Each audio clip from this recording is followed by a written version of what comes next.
राज्यात आज विधानसभा निवडणुकीसाठी मतदान पार पडते। मतदारांना प्रोत्साहन देण्यासाठी मुंबईतील विविध रेस्टॉरंट हॉटेलमध्ये डिस्काउंट देण्यात येतोय। मुंबईतील दादर सोशलमध्ये मतदारांना 20% डिस्काउंट देण्यात आलाय। मतदारांशी संवाद साधला आमच्या प्रतिनिधी सुष्मिता भदाणे यांनी। तुम्ही जर मतदानाचा हक्क बजावला असेल तर मुंबई पुण्यामधल्या अनेक सोशलच्या आउटलेट्समध्ये तुम्हाला 20% पर्यंत डिस्काउंट असणार आहे आणि निवडणूक आयोग त्याचबरोबर इतर अनेक रेस्टॉरंट्सने एकत्रितपणे जनतेला प्रोत्साहन देण्यासाठी हा इनिशिएटिव्ह घेतलेला आहे, ज्यामध्ये आपण जर मुख्यत्वे बघितलं तर अनेक रेस्टॉरंट्समध्ये आज आणि उद्या 20% पर्यंत डिस्काउंट देण्यात येणार आहे। आयनॉक्समध्ये पीव्हीआरमध्ये तुम्हाला 20% डिस्काउंट आहे। काही लोक आपल्यासोबत आहेत। तुम्ही मतदानाचा हक्क बजावला आहात का आणि काय अनुभव आहे? हो, मी 10 वाजता गेली आणि मतदान करून आली आणि आम्हाला माहीत पडलं की जे काही वेगवेगळे रेस्टॉरंट्स आहेत जे आम्हाला हे डिस्काउंट देतात आणि आय थिंक हे खूप चांगलं इनिशिएटिव्ह आहे। सर्वांना मोटिवेशन भेटतं की मतदान करणे किती महत्त्वाचे आहे। वोटिंग के टाइम में जब ये सब इनिशिएटिव है तो अच्छा है, हम भी उसके हिसाब से प्लान करते हैं and then it really shapes अस।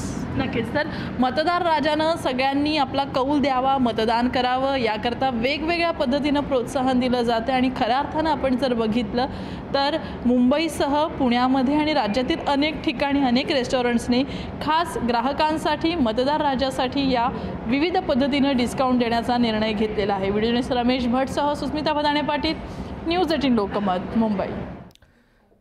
तर मित्रांनो, वारंवार आम्ही सांगतोय, इव्हन राज्यात देखील सर्वसामान्य जनतेमध्ये संवाद साधत असताना आपण मतदान करताय का, मतदान करायलाच हवं, कारण लोकशाहीने दिलेला हा आपला अधिकार आहे आणि हा अधिकार आज आपण सगळेच बजावणार आहोत। अजूनही जर आपण मतदानासाठी घराच्या बाहेर पडलेला नसाल तर आम्ही आपल्याला वारंवार अपील करतोय, आवाहन करतोय की मतदान करा आणि या लोकशाहीच्या उत्सवातले वाटेकरी व्हा, हा उत्सव साजरा करा, कारण यातनंच विकासाची दिशा ठरवणारं सरकार आपण निवडून देणार आहोत। यानंतर एक नजर टाकूयात हेडलाईन्सवर। हेडलाईन्स प्रायोजक राजयोग पेंट्स, आनंद तुमचा, रंग आमचा। विधानसभेच्या 288 जागांसाठी मतदान सुरू। राज्यात आतापर्यंत 32.18% मतदान। मतदानासाठी घराबाहेर पडा, न्यूज 18 लोकमतचं आवाहन।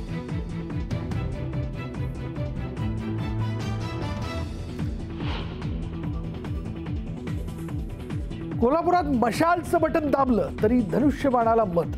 राधानगरीमधील बर्गेवाडी गावातील उमेदवार KP पाटील यांनी घेतला आक्षेप। EVM मध्ये तांत्रिक बिघाड दुरुस्त झाल्यानंतर मतदानाला सुरुवात।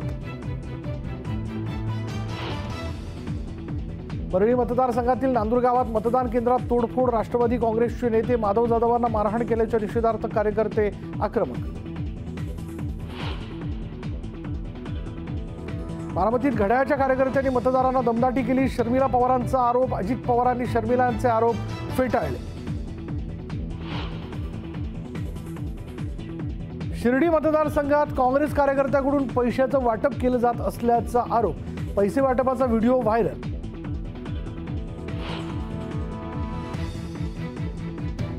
वरळी शिवसेनेला मनसेचा पाठिंबा असं राज ठाकरेंचं खोटं पत्र व्हायरल।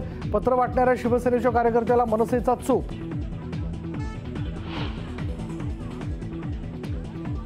नागपूरच्या जरीपटका परिसरातील मतदान केंद्रावर महिलांची गर्दी। महिला भगव्या ओढण्या घेऊन मतदान केंद्रावर। संभाजीनगरमधील उबाटाच्या नितीन पवारांना धमक्या दिल्याचा आरोप। शिरसाटांकडून धमक्या येत असल्याचा आरोप।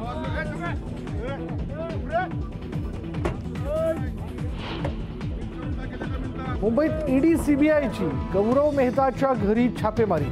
बिटकॉइन आर्थिक व्यवहार आणि कथित ऑडिओ क्लिप प्रकरणी कारवाई।